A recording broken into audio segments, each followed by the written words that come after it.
بزن بریم این مانیتور رو بررسی کنیم. بالاخره ستاپمو با این قوله جدید 27 اینچی MSI کامل کردم.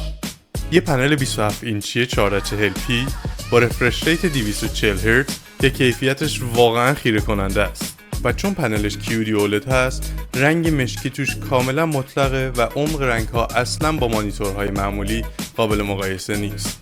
ریسپانس تایمش هم فقط 0.03 میلی ثانیه است، یعنی برای بازی های سرعتی و شوتر هیچ تاری یا تأخیری حس نمی‌کنی.